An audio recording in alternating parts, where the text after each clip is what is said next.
Hello welcome to everyone. Welcome to conceptual logic Vikas. आज हम लोग अपने एनसीईआरटी क्लास 6 के 5th चैप्टर पढ़ने जा रहे हैं, जिसका नाम है प्रारंभिक आकारों का समझना। ओके, इससे पहले हम लोग ने 4th चैप्टर कंप्लीट कर रखा है और इससे जस्ट पहले हम लोगों ने ज्यामिति मतलब आधारभूत ज्यामिति जो इकाई होता है उसके बारे में पूरा अच्छे से पढ़े थे। तो बच्चों, पिछले चैप्टर में हम लोग ज्यामिति में विभिन्न रूपों के बारे में पढ़े, जैसे लाइन पढ़े थे, ठीक है ना, रेखाखंड, रेखा, वो कर्व है ना, बहुभुज, त्रिभुज, ये सब विभिन्न प्रकार की चीज पढ़े थे। आज उन्हीं ज्यामिति आकारों के नापने, कैसे उसको नापते हैं, कैसे उसको तुलना करते हैं कि मान ले दो रेखा है तो कौन बड़ा, दो रेखाखंड है तो कौन बड़ा है कौन छोटा है, अगर बड़ा है तो कितना बड़ा है, मतलब उसका मतलब विभिन्न ज्यामिति आकारों की तुलना है ना, वो सब चीज मतलब विभिन्न ज्यामिति आकारों को मापने का काम हम लोग इस चैप्टर में करेंगे। आवाज सुनना। तो चलिए शुरू करते हैं अपना ये प्रारंभिक आकारों का समझना। ओके,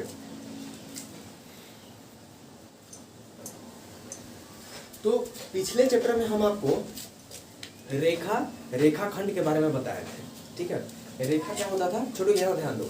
रेखा क्या होता है, तो रेखा क्या होता है कि सीधी कोई लाइन है, ठीक है, जो इधर अनंत ले जाता है, इधर अनंत ले जाता है, ठीक है, अनंत ले जाता है। रेखाखंड क्या होता है, किसी दो बिंदुओं के बीच स्थित होता है, किसी दो बिंदुओं के बीच स्थित होता है। तो पहले हम आपसे वो क्वेश्चन पूछना चाहेंगे, क्या इसको आप माप सकते हैं?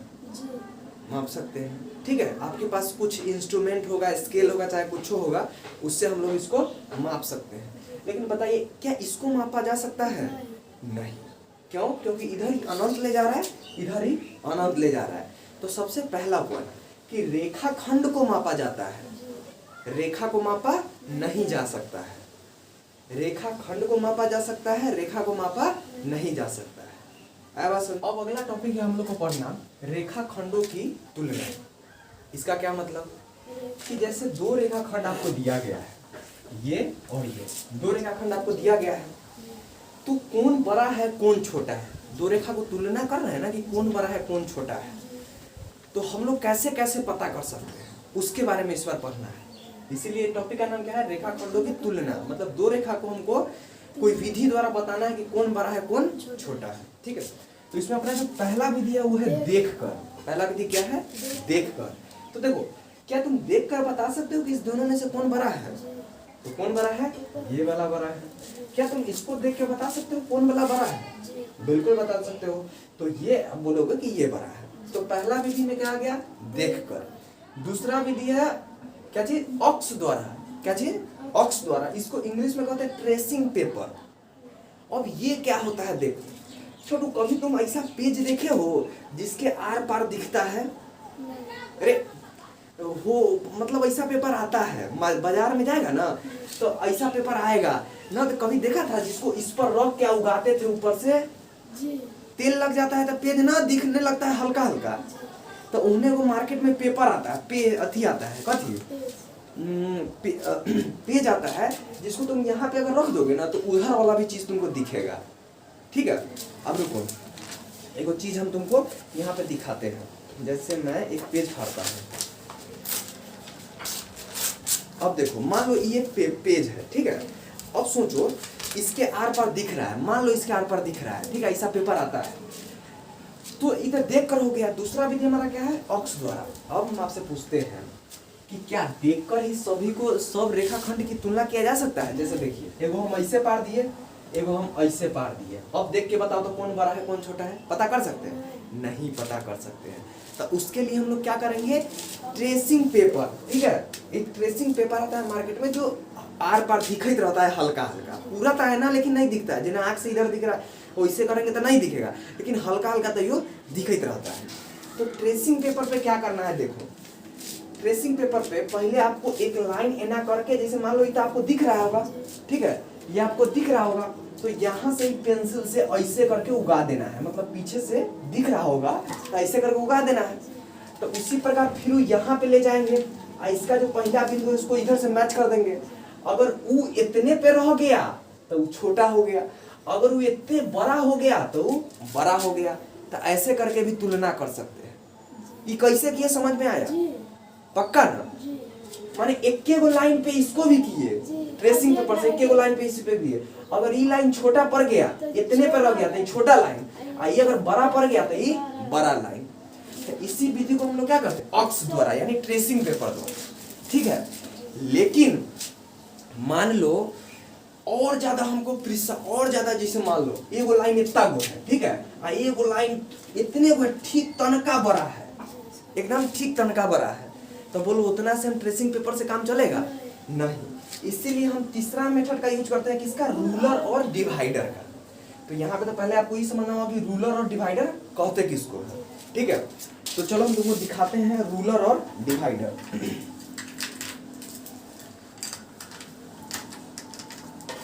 देखो, तो ये जो चीज होता है ना, जिसको आप लोग बोलचाल की भाषा में स्केल बोलते हो, इसी को हम लोग बोलते हैं रूलर। रूलर हिंदी में क्या बोलते हैं इसको? रूलर। इसी स्केल को हम लोग हिंदी में क्या बोलते हैं? रूलर। और ये जो चीज है ऐसे, इसको हम लोग क्या बोलते हैं? डिवाइडर। ये अपना हो गया क्या? रूलर, और ये क्या हो गया? डिवाइडर। तो इस दोनों की सहायता से हम लोग अब रेखाओं की तुलना करते हैं। कैसे? पहले इससे हम लोग करके देखते हैं। तो इससे करके देखे तो ये हमारा यहां तक आ गया, ये हमारा यहां तक आ गया। तो इससे हम लोग क्या कर दिए, एक पॉइंट यहाँ पर और ये वो जहां पे था यहाँ पर इसको ले गए। मतलब इस दोनों पॉइंट की मदद से हम इसको शुरुआती बिंदु लास्ट बिंदु तक ले गए, ठीक। तो ये जो लाइन है ये कितना बड़ा है? इतना बड़ा है, यहाँ से लेके यहाँ तक है। तो अगर ई लाइन को आप देखते हैं, तो ई लाइन अगर यहाँ से लेके यहाँ तक आ गया, देखो इतना बच गया ना, तो थोड़ा और इसको लंबराना पड़ेगा। तो यानी कि ई लाइन बड़ा है, ठीक है। आइए अगर छोटा रहता तो देखो ई इतनी गो है, तो ई इतना गो है, ये इतनी गो है, तो इसको और थोड़ा चापना पड़ेगा, इसको और क्या करना पड़ेगा? चापना पड़ेगा। यानी ई लाइन क्या है? छोटा है। तो देखो हम लोग रूलर माने स्केल और डिवाइडर की मदद से दो रेखाओं की तुलना कर लिए। तो क्या इस दोनों की मदद से हम कोई भी का रेखा का तुलना कर सकते हैं? कोई भी रेखा खंड का तुलना कर सकते? रेखा का तो तुलना नहीं किया जा सकता है। अगर तुमसे पूछे कि ई रेखा और ई रेखा में कौन बड़ा है, तो क्या बोलेगा? क्योंकि दोनों तो अनंत है, लिखल छोटा है, लेकिन ऐसा थोड़ी ना कि ई रेखा बड़ा है, रेखा तो अनंत है। तो हम लोग तुलना किसको कर रहे हैं अभी? रेखा खंड का। अच्छा, तीसरा क्या पढ़े थे? किरण पढ़े थे। पूछेंगे कि ई किरण बड़ा है कि ई किरण, तो क्या बोलेगा? इहो अनंत है, इसका भी तुलना नहीं कर सकते। इसीलिए जो भी हम लोग तुलना कर रहे हैं, जो भी विधि पढ़ रहे हैं, किसके लिए पढ़ रहे हैं? रेखा खंड के लिए। आया बस समझ? तो इसको अब हम लोग को दिशा के बारे में पढ़ना है। सूरज किधर से उगता है? सूरज किधर से उगता है? डूबता किधर है? पश्चिम से, ठीक है। हिमालय किधर है? भारत हिमालय किधर है? उत्तर में। हिमालय किधर है? उत्तर में। और वो क्या होता है? दक्षिण। वो क्या होता है? दक्षिण, ठीक है। तो यही चार दिशाओं के बारे में हमें पढ़ना है। दिशा कितनी होती है बच्चों? चार। कौन कौन? पूरब, पश्चिम, उत्तर, दक्षिण। पूरब, पश्चिम और दक्षिण, ठीक है। चलिए, तो इसको बोर्ड पे कैसे लिखते हैं? तो सूरज जिधर से उगता है वो क्या हो गया? पूरब। और जिधर डूबता है वो क्या हो गया? पश्चिम, ठीक है। और इधर क्या हो गया? मतलब उत्तर। इधर क्या हो गया? दक्षिण, ठीक है। तो इसको बोर्ड पे कैसे दिखाते हैं वो देखो। हमेशा ऊपर में, हमेशा ऊपर में हम लोग क्या दिखाते हैं? नॉर्थ को। नॉर्थ मतलब उत्तर, उत्तर। नॉर्थ मतलब उत्तर, ठीक है। जो हम लोग सबसे नीचे दिखाते हैं उसको बोलते हैं साउथ। साउथ मतलब दक्षिण। उत्तर के ठीक उल्टा क्या होता है? दक्षिण। और जो इधर दिखाते हैं उसको दिखाते हैं ई माने ईस्ट यानी पूरब, समझा। और जो इधर दिखाते हैं वो क्या है? वेस्ट यानी पश्चिम।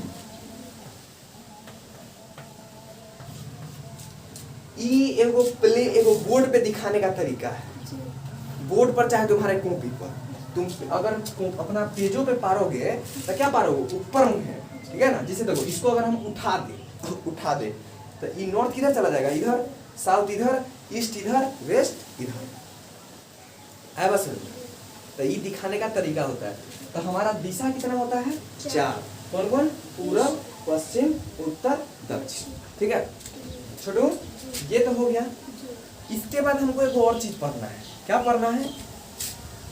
घड़ी की दिशा में और घड़ी के विपरीत दिशा में। क्या पढ़ना है?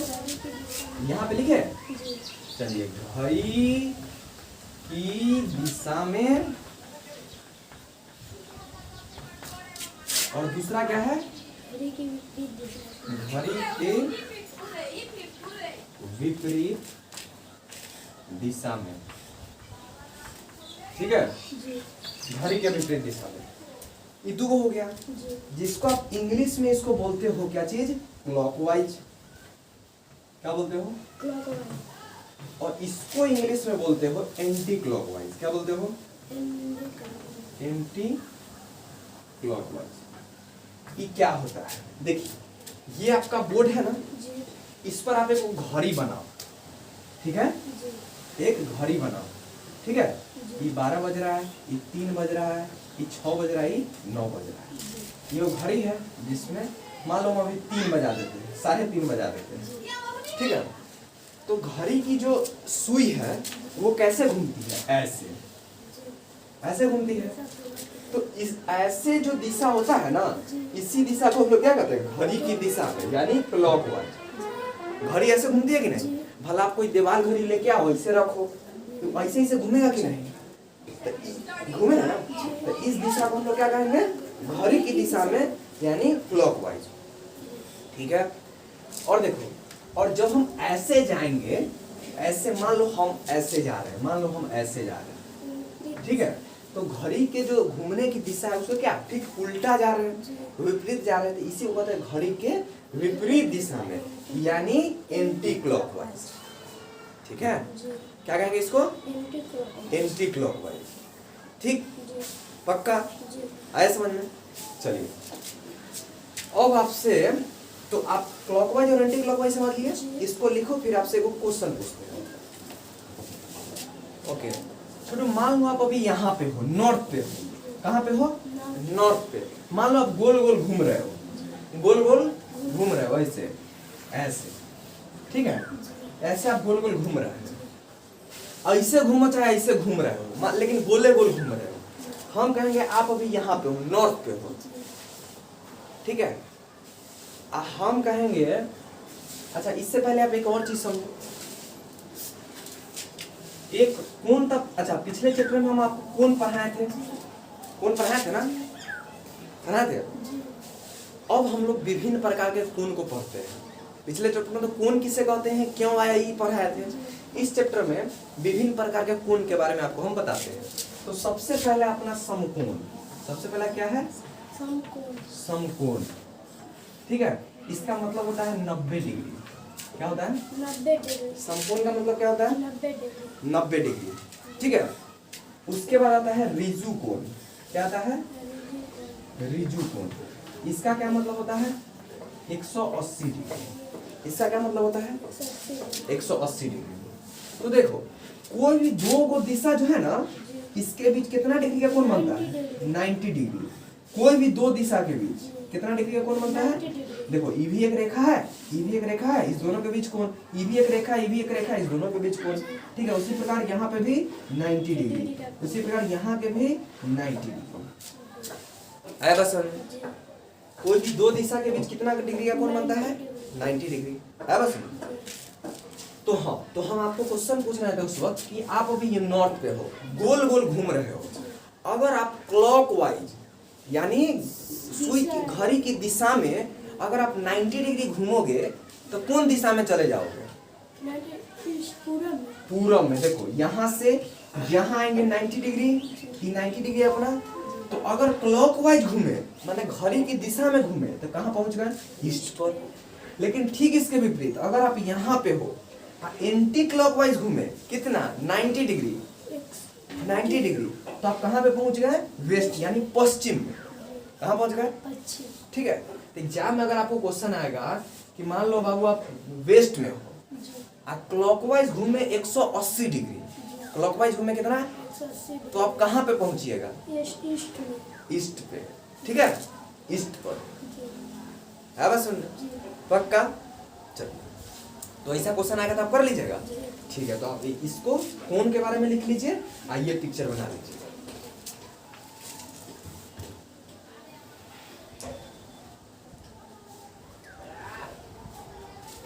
अच्छा, और एक कोण होता है जिसको हम लोग बोलते हैं संपूर्ण कोण। क्या बोलते हैं बच्चों? संपूर्ण कोण। Very good. कितना? 360 डिग्री। तो देखो, अगर आपको कोई बोलेगा कि ईस्ट पे हुआ, आज संपूर्ण कोण घूमो, संपूर्ण कोण घूम जाओ क्लॉकवाइज, तो आप कहाँ पे आ जाओगे? फिर से ईस्ट में आ जाएंगे। ठीक है, तो ये 3 प्रकार के कोण को आप लिखो। तो अब हम लोग का जो नेक्स्ट टॉपिक है वो क्या है? घड़ी। अब हम लोग घड़ी के बारे में पढ़ना है, समय देखना है। अभी हमको ये नहीं पढ़ना है, अभी हमको क्या पढ़ना है? घड़ी में कोण के बारे में, कि घड़ी और कोण का कैसे रिलेशन है। तो देखो, ये वो गोल घड़ी है, देखो इसमें भी ये 4 डायरेक्शन हो गया, 1 2 3 4। अब प्रत्येक के बीच कितना कोण बन रहा है? 90 डिग्री। सबके बीच कितना कोण बन रहा है? 90 90 90 और 90। तो हम आपको क्या बता रहे हैं? हम आपको क्या बताना चाहते हैं यहाँ पे कि 12 से 3 माने एक सुई अगर 3 पर हो, एक सुई 12 पर हो, तो कितना डिग्री का कोण बनेगा? 90 डिग्री का। एगो 3 पर, एगो 6 पे तो 90, एगो 6 पे, एगो 9 पे तो 90, एगो 12 पे, एगो 9 पे तो 90। ये बात समझ में आ गया? यानी घड़ी अगर यहाँ से लेके एक चक्कर पूरा मार दे तो कितने डिग्री का कोण बनेगा? एक चक्कर मार दे, एक चक्कर मार दे तो कितने डिग्री का कोण बनेगा? हाँ, 360 डिग्री का कोण बनेगा। एक चक्कर मार दे तो मान लो 1 पर है, एक चक्कर मार दिया, एक चक्कर मार दिया तो फिर पहुंचा कहाँ पे? 1 पे। ठीक है, मान लो 12 पर है, आधा चक्कर मार दिया, कहाँ पे पहुंच जाएगा? 6 पे। बस सुनो। अच्छा, अब मान लो, अब क्या मान लो 1/4 चक्कर मारेगा तो कहाँ पहुंचेगा? ये बता। 3 पर पहुंचेगा। अब तुम्हें बता कैसे रहा है? जो कि 4 एक घड़ी जिसमें 4 भाग है। गुड। देखिए यहाँ पे क्या करना है, ये जो 1/4 चाहे कुछ कह रहा है ना, 3/4, इसका मतलब समझने की कोशिश करो। ठीक है, देखो एक का मतलब होता है घड़ी को 1 के भाग में बांटो, घड़ी को 1 के भाग में बांटना है। मतलब यहाँ पे है तो यही एगो भाग है। ठीक है, 1 माने तो पूरा ना, 1 माने क्या? आपको हम 1 चॉकलेट दे दिए, मतलब 1 पूरा चॉकलेट दे दिए। 1/2 मतलब आधा, मतलब इसको 2, देखो नीचे जितना रहता है ना उस उतना भागों में बांटो पहले। जैसे यहाँ पे नीचे 1 है तो घड़ी को 1 के भाग में बांटे, मतलब जहाँ पे वही एगो भागे है। उसके बाद 1/2, इसका मतलब क्या है? ये जो घड़ी है उसको 2 भागों में बांटो। ठीक है, उसको पहले 2 भागों में बांटो, और जो इसका 1 भाग है ना वो चीज हमारा है। ठीक है, यानी 1/2 का मतलब इतना। ठीक है, फिर उसके बाद 1/4 मतलब ये पूरा घड़ी है, इसको आप 4 भागों में बांटो। फिर जो इसका 1 भाग जो है ना हिस्सा, इसको हम लोग बोलेंगे 1/4। ठीक है, उसी प्रकार 3/4, नीचे कितना है? 4, यानी एक घड़ी है उसको पहले 4 भागों में बांटो, और उसका 3 भाग हमको लेना है, यानी 1 भाग 2 भाग 3 भाग। तो हमारा कैसे बन जाएगा? ऐसे, इतना इतना हमको लेना है। यानी अगर 3/4 यहाँ से घूमना रहेगा तो यहाँ पर हम आएंगे। बोलो, समझ में आया? आया समझ में? तो अब सुनो, अब हम तुमको कहें कि 2 पर है, 1 घूर्णन किए, घूर्णन मतलब 1 बार घूमे क्लॉकवाइज दिशा में, घड़ी की दिशा में, तो कहाँ पे पहुंचेंगे? 2 ही पे पहुंचेंगे। 2 पर है और 1/2 मतलब आधा, 1/2 घूर्णन किए तो कहाँ पे पहुंचेंगे? 7 पर। ठीक है, कहाँ पे पहुंचेंगे? नहीं 7 पर नहीं, 8 पर पहुंचेंगे। ठीक है, तो चलो, तो कंफ्यूजन हो रहा है ना? 12 पे तो समझ में आ रहा है, लेकिन यहाँ पे भी समझ में आएगा। इसको ऐसे बांट देगा ना आधा आधा तो समझ में आएगा। चलो, उससे भी वो ट्रिक बता देते हैं। ठीक है, एक मतलब जहां से चले वहीं पर, जहां लिख लो, जहां से चले वहीं पर। ठीक है, एक मतलब पूरा घूमना है। ठीक, आधा मतलब क्या है? आधा मतलब देखो 12 पर थे तो आधा 6 आता था, तो कितना घूमते थे, जैसे अभी 12 पर है, कै गो सुइया तर पे देखो, एगो, दूगो, तीन गो, 4 गो, 5 गो, 6 गो, मतलब 6 गो, 1/2 का मतलब 6 गो तरपना है, 6 गो तरपना है, ठीक है। उसी प्रकार 1/4, तो 12 को 4 भाग में तो 3 पे पहुंचेंगे, तो देखो 1 2 3 तक 1/4 का मतलब कितना तरपना है, 3 तरपना है, 3 तरपना है, ठीक है। अब 3/4 मतलब इसको 4 भाग में बांट दिए और तब इसका 3 भाग लेना है, 1 भाग 2 भाग 3 भाग, मतलब यहाँ तक लेना है, ठीक है। तो कितना तरपना है, 1 2 3 4 5 6 7 8 9, तो 3/4 का मतलब कितना है, 9 तरपना है, कितना 9, ठीक है, 9 तरपना है। अब ये चीज आपको पता चल गया, तो हम पूछेंगे कि 3 पर है 1/2 घूर्णन करो घड़ी के विपरीत दिशा में, 3 पर हो 1/2 घूर्णन करो घड़ी के विपरीत दिशा में, तो आप कहाँ पे पहुंचोगे बताओ, 9 पर। तो 1/2 चाहिए बोले तो कितना तरपना है, 6, 1 2 3 4 5 6। कभी कभी आप गलती हो कर सकते हो कि 3 पर हो और गिनना 3 से चालू कर देगा, 3 2 1 12 10 11 10, तो अरे भाई अब 3 पर तो तुम है ही है, अगर आपको 6 तरपना है तो यहाँ से ना तरपो, यहाँ से कूदेगा 1 2 3 4 5 6, आया सुनने। तो अब ऐसा कोई भी क्वेश्चन आए कि आप 6 पर हो 1/2 घूर्णन घड़ी की दिशा में घड़ी के विपरीत दिशा में, ऐसा कुछ भी क्वेश्चन आए तो बोलो क्लियर हो जाएगा, बन जाएगा, कंसेप्ट समझ में आया, वेरी गुड। इसे उतारो फिर आगे बताओ। अब हम लोग अपना जो अगला टॉपिक है वो है आर्य टेस्टर। क्या है, देखो यही होता है आर्य टेस्टर। ऐसा कहीं पे देखा है तुम रे, बढ़ई सब जो लकड़ी काटत रहता है ओकरा में नहीं देखा था, यहाँ लोहा के जो रहता है एकरे कथी कहते हैं, आर्य टेस्टर। वो कला रखले रहता है यहाँ समकोण का जांच करने के लिए, कि जैसे एगो लकड़ी एन्ना है एगो लकड़ी एन्ना है, तो ठीक इसके परपेंडिकुलर है कि नहीं, मतलब ठीक इसके सीधा है कि नहीं, इसको जांच करने के लिए क्या रखले रहता है, आर्य टेस्टर। मतलब समकोण की जांच करने के लिए इस दोनों के बीच 90 डिग्री का कोण बन रहा है कि नहीं। आर्य टेस्टर के बीच कितना डिग्री का कोण बने रहता है, 90 डिग्री, समझा। तो इसी को जांच करने के लिए ये आर्य टेस्टर, एकरे आर्य टेस्टर कहते हैं, ठीक है। तो आर्य टेस्टर क्या है, यह एक ऐसी यंत्र है ना, जिससे हम लोग समकोण की जांच करते हैं, जिससे हम लोग क्या करते हैं, समकोण की जांच करते हैं। तो चलो हमारे पास तो ऐसा नहीं है, लेकिन हम लोग कागज से बनाते हैं, ठीक है। तो वही हमारे पास कागज है, इसको आप पहले क्या करो, आप 2 भागों में ऐसे मोड़ दो, एकदम बराबर मिला के, कोण से कोना मिला के ऐसे मोड़ दो, और इसको ऐसे कर दो, ठीक है। एक और ये इसको ठीक पूरा अच्छा से मोड़ दो, मोड़ दिया। अब तुमको आर्य टेस्टर दिखा, अब तुमको आर्य टेस्टर दिखा, अरे दिखा, ये जो चीज है, ये अपना जो चीज है, ये क्या हो गया, अपना आर्य टेस्टर हुआ कि नहीं, देखो ई और ये देखो ये है समकोण। तो ये जो अपना ये बन गया, कागज से हम लोग अभी क्या बना लिए, आर्य टेस्टर। मतलब इस दोनों के बीच कितना डिग्री का एंगल है, 90 डिग्री का। तो इसी को हम लोग क्या कहते हैं, आर्य टेस्टर। इसका यूज क्या है, जैसे देखो ई कोण है, ठीक है, ई एगो कोण है। आपसे क्वेश्चन पूछा कि बच्चों बताओ ये जो कोण है इसके बीच कुछ ना कुछ कोण बना होगा। आपसे पूछेगा कि बताओ इस समकोण क्या ये समकोण से बड़ा, क्या इसके बीच जो बना कोण है उस समकोण से बड़ा है, मतलब 90 डिग्री से बड़ा है। तो इसको चेक करने के लिए हम लोग क्या करेंगे, आर्य टेस्टर का यूज। देखो इस लाइन पर आप रख दो ऐसे, ठीक है, तो समकोण होता था क्या, इस पर आता, लेकिन ये और इससे आगे है, यानी समकोण से क्या है, ज्यादा है। तो देखो आर्य टेस्टर का यूज करके कह दिए कि हाँ ये समकोण से बड़ा है। उसी प्रकार दूसरा एग्जांपल ले लो, ऐसे, ठीक।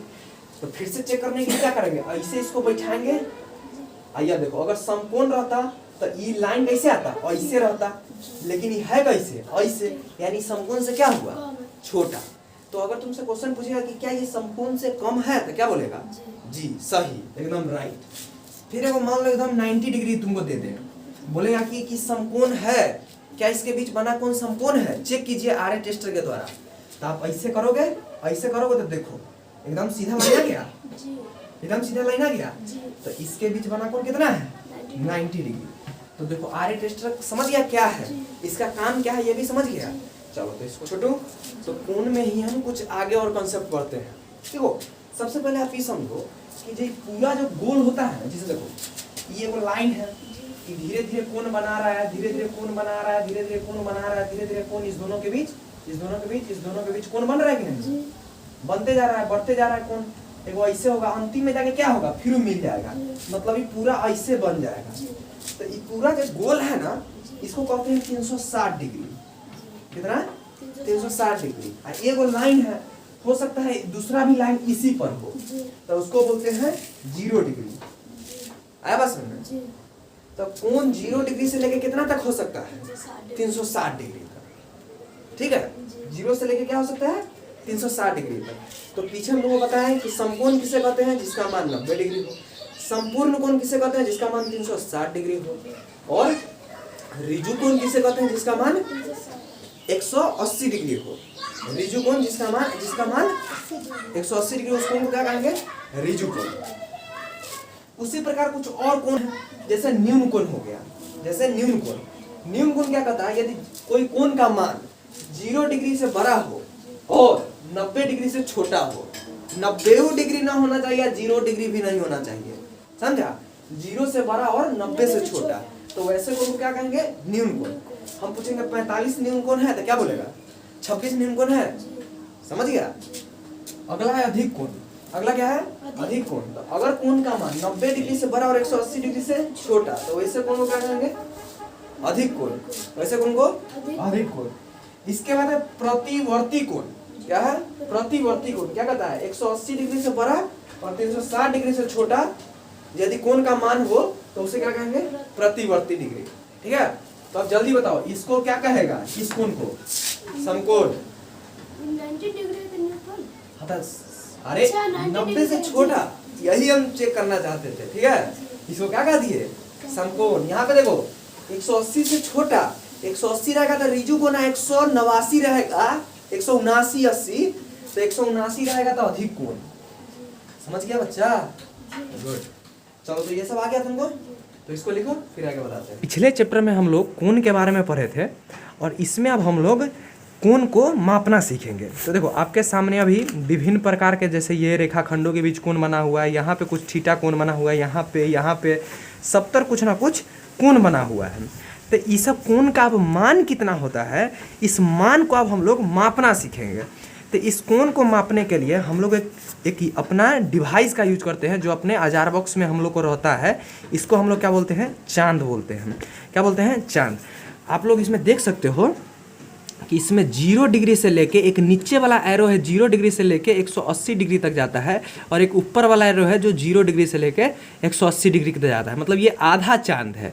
इस आधे पूरे एंगल का मान क्या होता है, 180 डिग्री। ठीक है, तो चलो अब हम लोग यहाँ पे विभिन्न सारा जो कोण है दो रेखाओं के बीच, इसको नापना सीखते हैं कि कैसे इसको नापते हैं।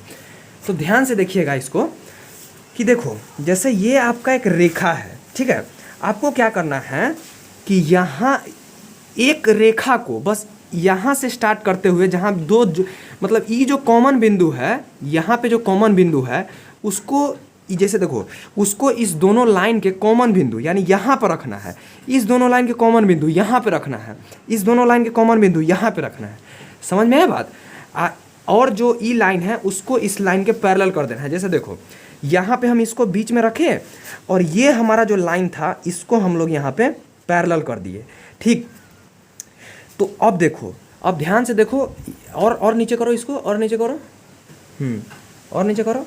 चलो हाँ, गुड।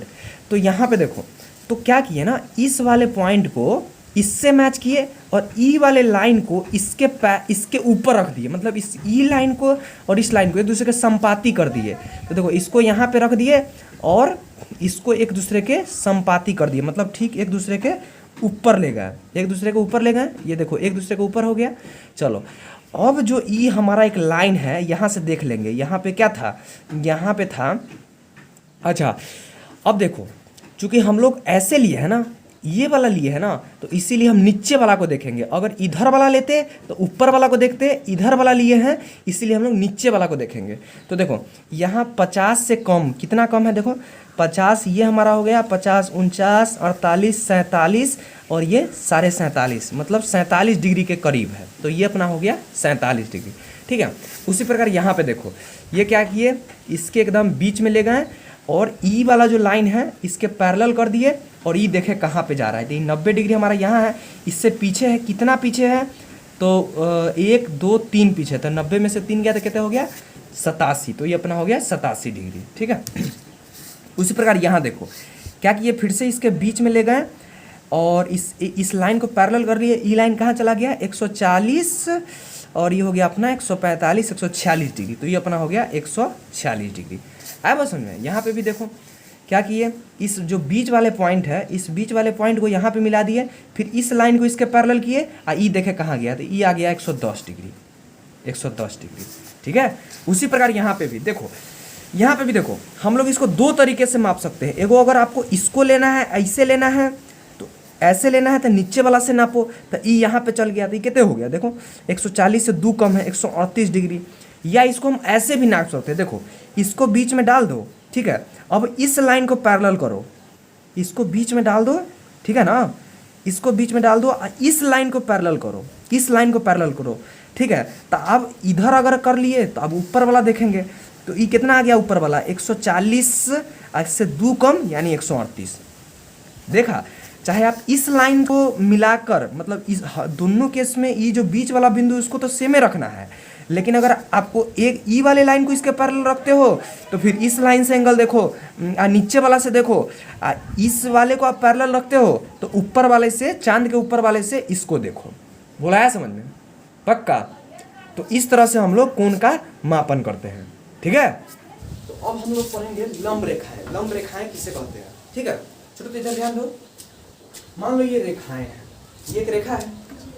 यदि एक रेखा, ठीक है, किसी दूसरी रेखा पर, एक रेखा किसी दूसरी रेखा पर एक दूसरे से 90 डिग्री का कोण बनाए तो उसे क्या कहते हैं, लंब रेखा। या फिर ऐसे कह सकते हैं कि दो रेखाओं के बीच अगर 90 डिग्री का कोण बने तो उसे क्या कहते हैं, लंब रेखा। है बस, जब एक रेखा किसी दूसरी रेखा को 90 डिग्री, मतलब दूसरे रेखा से 90 डिग्री का कोण बनाए तो उसे क्या कहते हैं, लंब रेखा। इसको बड़ी ध्यान से याद रखना। चलो ये मान लो ए बी रेखा है, ई मान लो सी डी रेखा है, ठीक है। तो इसको लिखते कैसे हैं, तो इसको लिखते हैं ए बी। ये जो ए बी रेखा है वो लंब है किस पर, सी डी रेखा पर। देखो ए बी रेखा भी लंब है सी डी पर, और सी डी रेखा भी लंब है ए बी पर, नहीं है? अरे इस पर ही लंब है, इस पर ही लंब नहीं है, ठीक है। तो इसका मतलब होता है ए बी लंब है किस पर, सी डी पर, और इसका मतलब होता है सी डी लंब है ए बी पर, ठीक है। अगला है लंब समद्विभाजित रेखाएं। लंब समद्विभाजित रेखाएं, ठीक। तो देखो जब कोई तीसरी रेखा, यहाँ पे तो दो रेखा है, जब कोई तीसरी रेखा मान लो डीई, ठीक है, इस समकोण को, इस दो रेखाओं को बराबर कोणों में बांट दे, मतलब 45-45 डिग्री के कोण में बांट दे, मतलब दो भागों में, दो बराबर भागों में बांट दे, तो उस रेखा को हम लोग क्या कहते हैं, लंब समद्विभाजित रेखा है।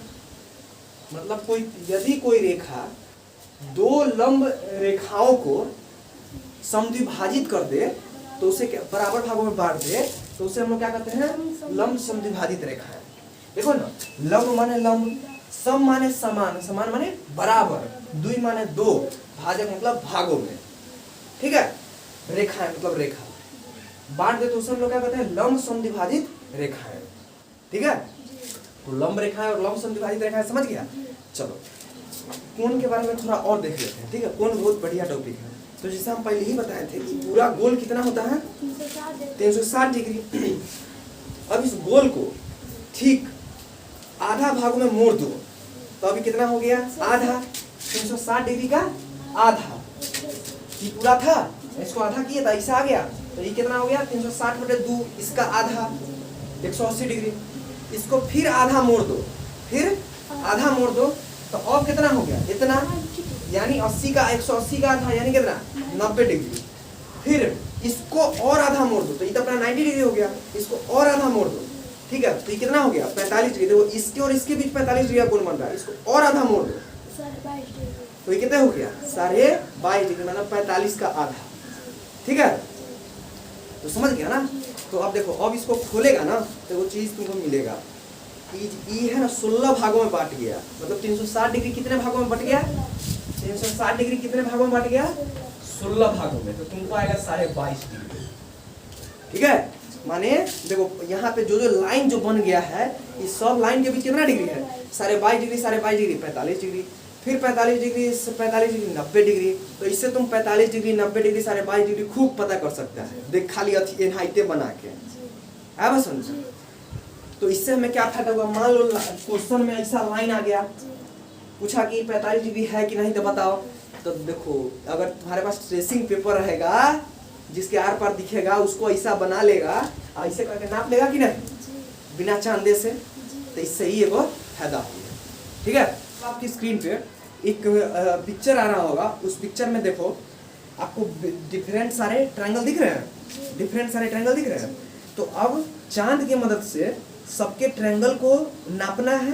ट्रायंगल में जो तीन जो कोण होते हैं बताए थे तुमको, तो ये तीनों कोणों को मापना है और यहाँ पे भरना है। जैसे देखो ए का यहाँ पे भर दिया है नाप के 60 डिग्री 60 डिग्री 60 डिग्री, और यहाँ पे उसके आप कोण के बारे में क्या कह सकते हैं, ठीक है।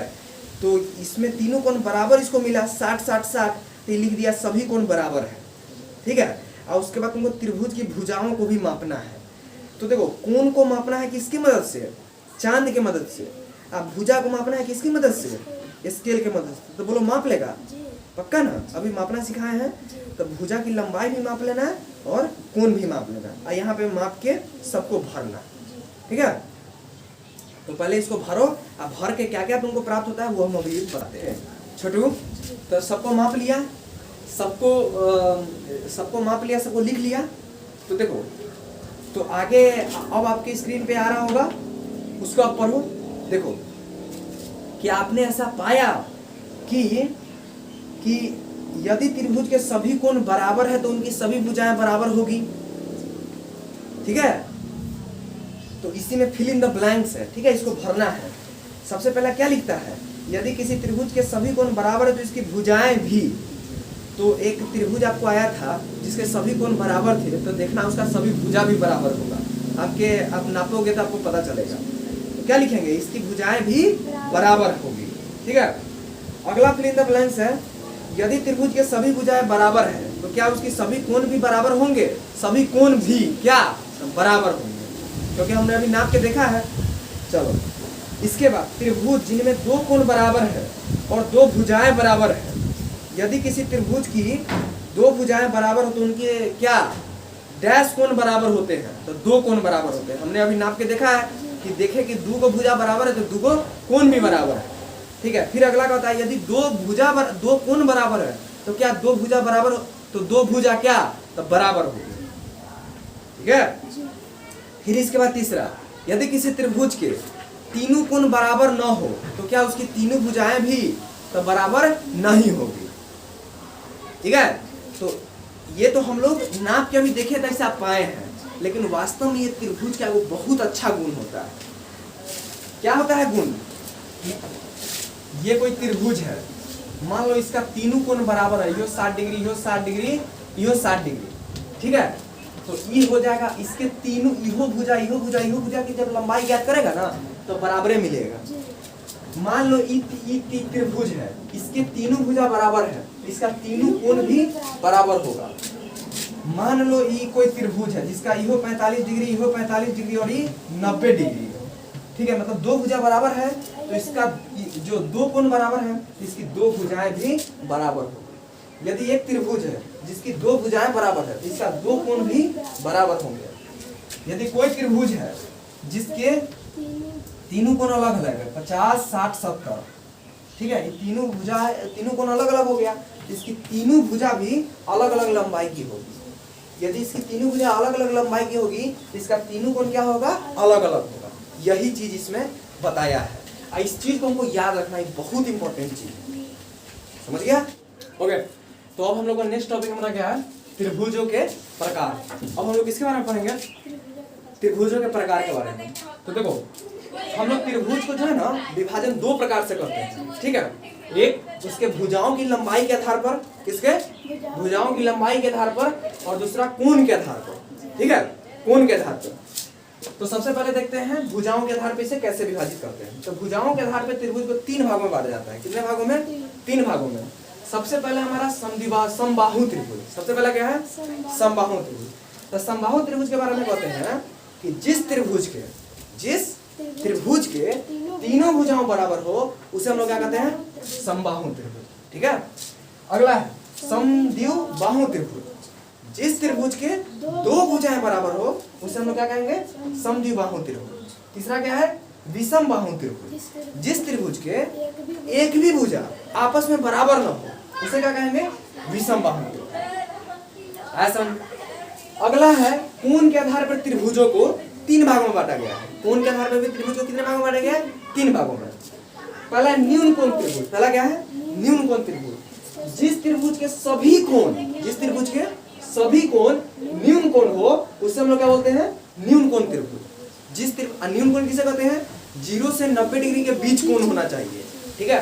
तो जिस कोण का जिसके सभी कोण क्या हो? न्यून कोण हो उसे हम लोग सभी कोण होना चाहिए। ऐसा ना कि दो को हो जाए तीसरा नहीं हो तो उसे न्यून कोण हम लोग नहीं कहेंगे। अगला है समकोण त्रिभुज। जिसका एक कोण क्या हो? समकोण हो, मतलब 90 डिग्री हो उसे हम लोग क्या कहेंगे? समकोण त्रिभुज। उसे हम लोग क्या कहेंगे? समकोण त्रिभुज। जिसका एक कोण क्या हो? 90 डिग्री, उसे समकोण त्रिभुज।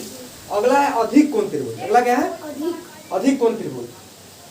जिसका एक कोण अधिक कोण हो। अधिक कोण मतलब थीटा का मान क्या है? कहां से कहां तक? 90 से बड़ा और 180 से छोटा, उसे हम लोग क्या कहेंगे? अधिक कोण। तो देखो ये अपना एक त्रिभुज हो गया मान लो, ठीक है। ये अपना एक त्रिभुज हो गया, मान लो ये 120 डिग्री का हो गया। एक के कोण, कोई अगर अधिक कोण हो गया तो उसे हम लोग क्या कह देंगे? अधिक कोण त्रिभुज। तो बोलो त्रिभुजों का वर्गीकरण आपको समझ में आ गया, भुजाओं के आधार पर और कोण के आधार पर। तो इसको लिखो, आगे बताते हैं। चतुर्भुज मतलब विभिन्न प्रकार के चतुर्भुज के बारे में पढ़ना है। तो पिछले जो हम लोग चैप्टर पढ़े थे उसमें त्रिभुज और चतुर्भुज के बारे में पढ़े थे, ठीक है ना। अब यहाँ पे हम लोग डिफरेंट टाइप ऑफ चतुर्भुज के बारे में पढ़ेंगे। तो चतुर्भुज क्या होती है? वह बंधाकृति जो 4 रेखाखंडों से मिलकर बनी होती है उसे क्या कहते हैं? चतुर्भुज। बोला है बात समझ? चलिए, तो इसमें सबसे पहला जो चतुर्भुज है जो काफी फेमस है, जिसको हम लोग आयत बोलते हैं। क्या बोलते हैं? आयत। इंग्लिश में इसको बोलते हैं रेक्टेंगल। क्या बोलते हैं? रेक्टेंगल। रेक्टेंगल क्या होता है? देखो वैसा चतुर्भुज, यानी आयत क्या होता है? वैसा चतुर्भुज जिसके आमने सामने की भुजा, अच्छा आमने सामने की भुजा को हम लोग क्या बोले थे? सम्मुख भुजा। क्या बोले थे? सम्मुख भुजा, याद है ना। जिसके आमने सामने की भुजा क्या हो? बराबर हो, उससे हम लोग क्या कहते हैं? आयत। इसके सामने की ये भुजा बराबर, इसके सामने की ये भुजा बराबर। तो इस ऐसे जो भी चतुर्भुज उसको हम लोग क्या बोलेंगे? आयत। बोलो आयत समझ में आ गया।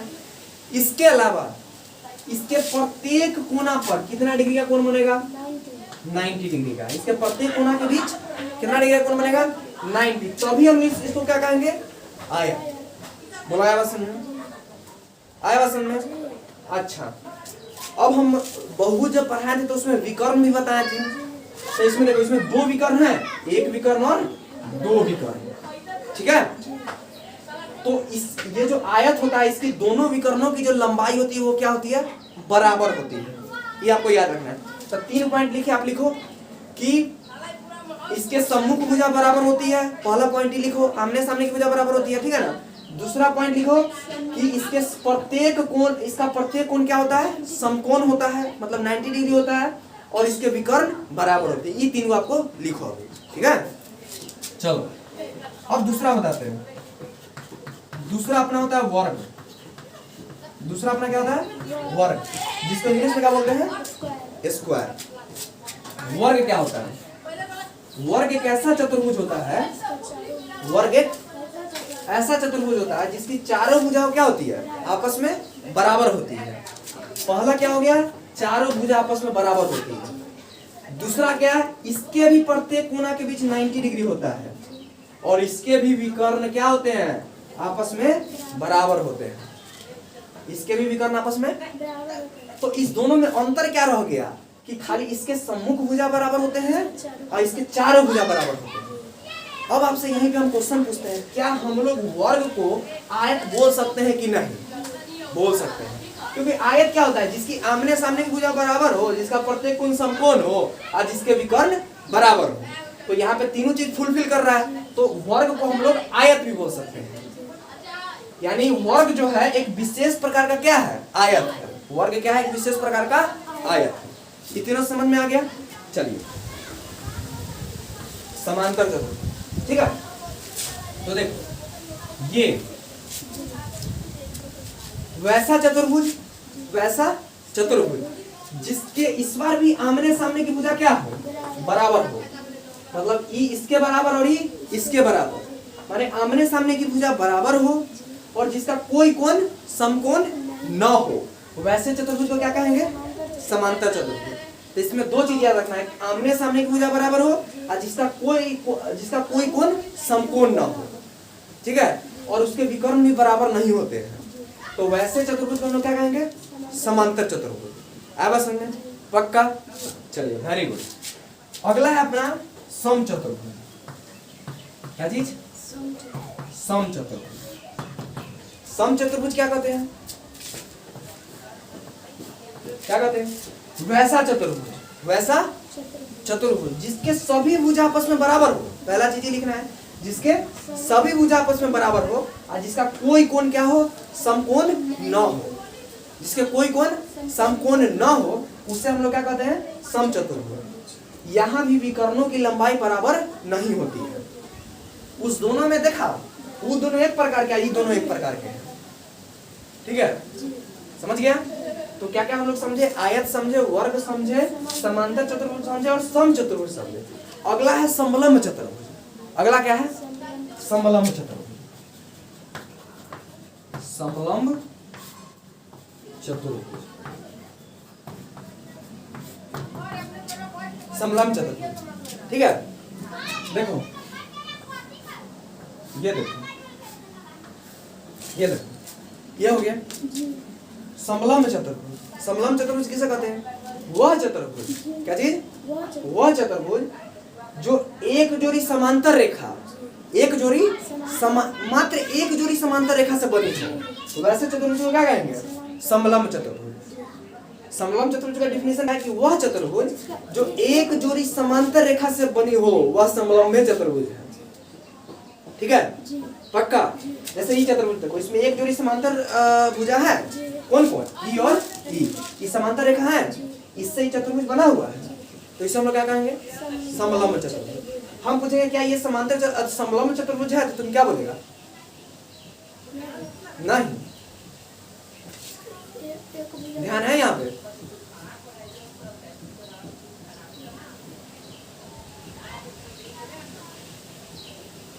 कंसंट्रेट हो गया ना? ध्यान से सुन लो। समलंब चतुर्भुज वैसा चतुर्भुज जिसकी एक जोड़ी भुजा समानांतर हो गई, तो बस वो समलंब चतुर्भुज हो गया। अब बताओ, ये समलंब चतुर्भुज है कि नहीं? है। हमको बस एक जोड़ी समांतर रेखाओं से मतलब है, बाकी क्या है दुनियादारी हमसे मतलब नहीं है। क्या ये समलंब है? क्या ये है? समझ गया ना? तो ये हो गया समलंब चतुर्भुज। तो ये था अपना डिफरेंट टाइप ऑफ रेक्टेंगल, यानी विभिन्न प्रकार के चतुर्भुज। अब देखो, आपको स्क्रीन पे दिख रहा होगा, है ना? हम लोग पिछले चैप्टर में क्या पढ़े थे? बहुभुज के बारे में पढ़े थे। बहुभुज क्या होता है कि वह बंद आकृति जो रेखा खंडों से मिलकर बनी होती है, उसे क्या कहते हैं? बहुभुज। देखो, यहाँ पे आपको विभिन्न सारा बहुभुज दिख रहा है। ये एक बहुभुज है, ये एक बहुभुज है, ये एक बहुभुज है, इससे बहुत सारा बहुभुज दिख रहा है, ठीक। तो देखो, इधर सबसे पहला दिया हुआ है भुजाओं की संख्या, फिर दिया गया है नाम, फिर दिया हुआ है आकृति। देखो, भुजाओं की संख्या यदि 3 हो तो उसका नाम त्रिभुज, भुजाओं की संख्या 4 हो तो उसका नाम चतुर्भुज, भुजाओं की संख्या 5 हो तो उसका नाम पंचभुज, भुजाओं की संख्या 6 हो तो इसके नाम खडभुज, ठीक है। इसको खडभुज पढ़ते हैं, होता है षडभुज लेकिन पढ़ते हैं खडभुज।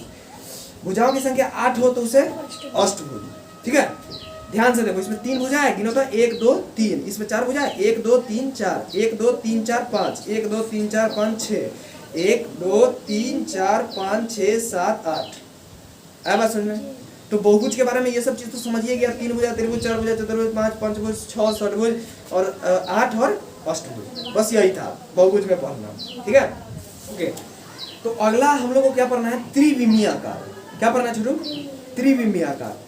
देखो ये सब जो था ना, ये सब जो ऊपर में था, ये जो अपने बहुभुज में अभी हम आपको दिखाएं, रेक्टेंगल, स्क्वायर, ये वो ये सब द्विविमीय था। क्यों, क्योंकि इसको हम लोग एक प्लेन पे उतार सकते हैं। जैसे इस सब अपना एक पन्ना पे लिख सकते हैं कि नहीं, पन्ना पे बना सकते हैं कि नहीं। लेकिन देखो ये जो फुटबॉल है, ये पन्ना पे ठीक से है नहीं है। अगर फुटबॉल को ओरिजिनल लाया जाए तो उसको पन्ना पे हम रख सकते हैं नहीं, वो 3 डायमेंशन में आ जाएगा। तुमको अभी नहीं समझ में आया। देखो जैसे मान लो एक रेक्टेंगल चीज कोई लाए, ठीक है, रेक्टेंगल चीज लाए, उसको हम पेज पे रखेंगे तो पूरा पे सलट जाएगा कि नहीं। लेकिन अगर फुटबॉल लेके आए यहाँ पे, आप पेज पे रखे तो वो और ऊपर रहेगा कि नहीं, पूरे पेज में हम कहेंगे तुम उसी पेज में घुसाओ, ना उससे नीचे ना उससे ऊपर, तो हो पाएगा नहीं। आइसक्रीम लेके आएगा तो इसको तुम पेज पे घुसा सकता है, कितना जांच देगा तो निकल ही जाएगा। उसी प्रकार यहाँ पे क्या है, सिलेंडर है, सिलेंडर को तुम रख सकता है पेज पे, नहीं रख सकता। यहाँ पे क्या है, बॉक्स है, यहाँ पे तुम्हारे पास डाइस है, छकरी है, इस सब को तुम एक पेज पे रख सकता है नहीं, उसका कुछ ना कुछ भाग निकल जाएगा। तो ये सब चीज क्या है, त्रिविमीय है। मतलब इस सब चीज में केवल लंबाई या चौड़ाई था, लेकिन इसमें क्या है, ऊंचाई भी है। तो देखो इसमें 2 ही विमाएं हैं, विमाएं मतलब जिसको नाप सके, लेकिन इसमें कितना है, 3, इसीलिए इसको कहते हैं त्रिविमीय। मतलब इसमें 3 विमाएं हैं, लंबाई भी है, चौड़ाई भी और एक ऊंचाई भी है, इसीलिए इसको क्या कहती है, त्रिविमीय।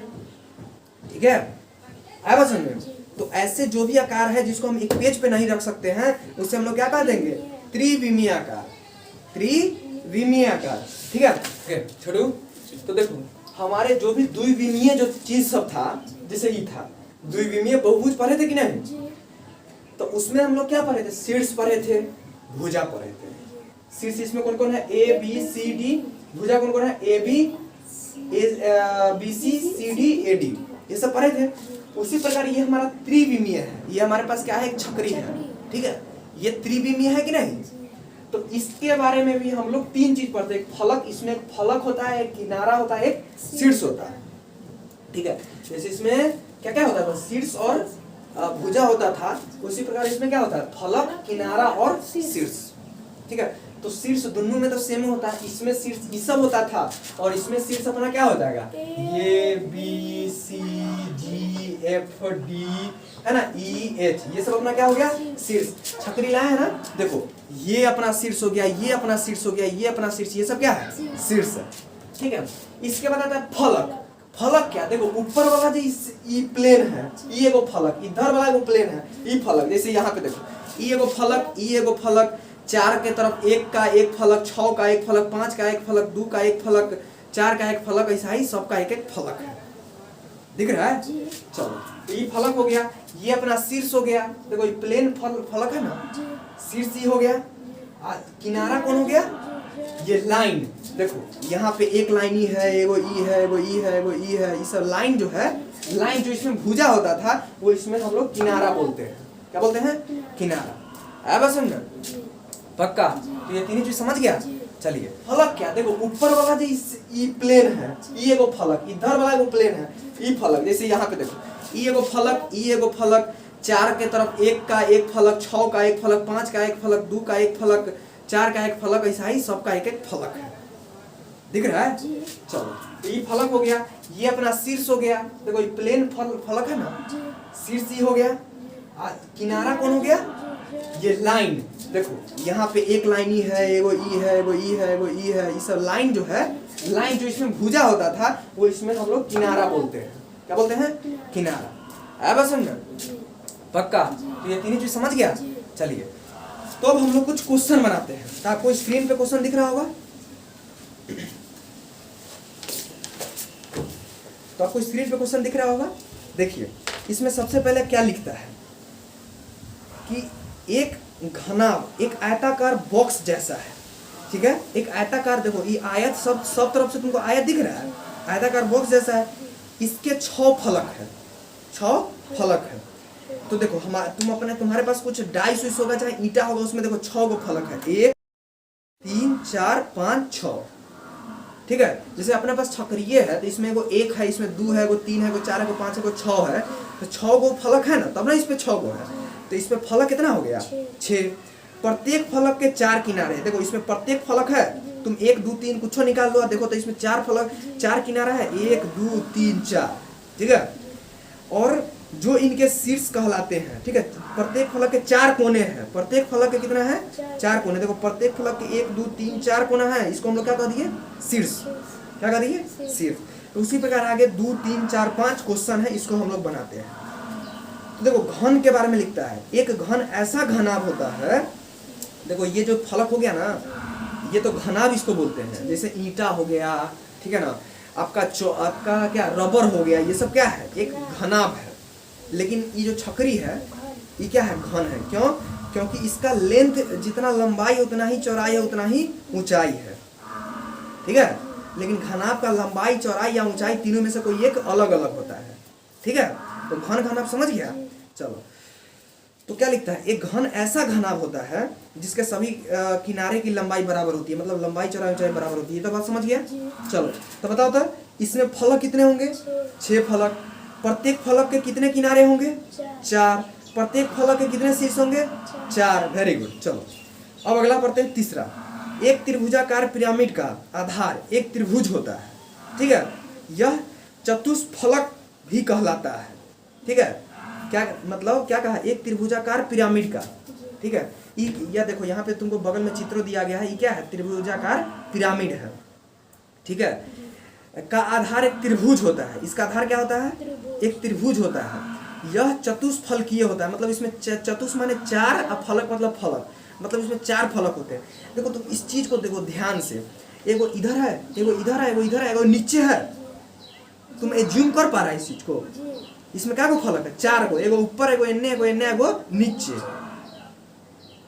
ठीक है। इसमें फलक कितने हो गए 4। अब किनारे, इसमें किनारे क्या गो हो गए, तो किनारे माने भुजा, तो 1 2 3 4 5 6, कितना भुजा हो गया, मतलब कितना किनारा 6। अब कोने, कोने क्या गो 1 2 3 4, कोने कितना हो गया 4। चलो अगला है एक वर्ग। पिरामिड का आधार एक वर्ग होता है, एक वर्ग पिरामिड का आधार एक वर्ग होता है, ठीक है। ये कुछ पिरामिड है, इसमें तुमको फलक बताना था, क्या गो फलक, देखो 1 2 3 4 5, क्या गो फलक 5। किनारा बताना है, तो किनारा क्या गो 1 2 3 4 और 5 6 7 8, किनारा कितना 8। कोना क्या गो 1 2 3 4 5 गो, 5 किनारा। उसी प्रकार ये देखो इसमें फलक कितना, तो 1 2 3 4 5, किनारा कितना, तो 1 2 3 4 5, ठीक है। कितना 5 और 5 और नीचे 4 गो, 1 2 3 4, तो 5 4 9, 9 क्या हो गया किनारा। कोना का तो 1 2 3 4 5 6 गो किनारा। फलक का तो 1 2 3 4 नीचे 5, ठीक है। तो ऐसे हम लोग फलक शीर्ष और ये देखते हैं किसी क्या चीज का, बहुभुज का, मतलब त्रिविमीय चीज का, ठीक है। चलो तो इसी के साथ हमारा ये चैप्टर खत्म होता है, ठीक है। उम्मीद है आपको ये वीडियो बहुत पसंद आया होगा, तो बने रहे हमारे साथ, और अच्छा लगे तो प्लीज़ सब्सक्राइब करके मुझे भी सपोर्ट करें। Thank you so much.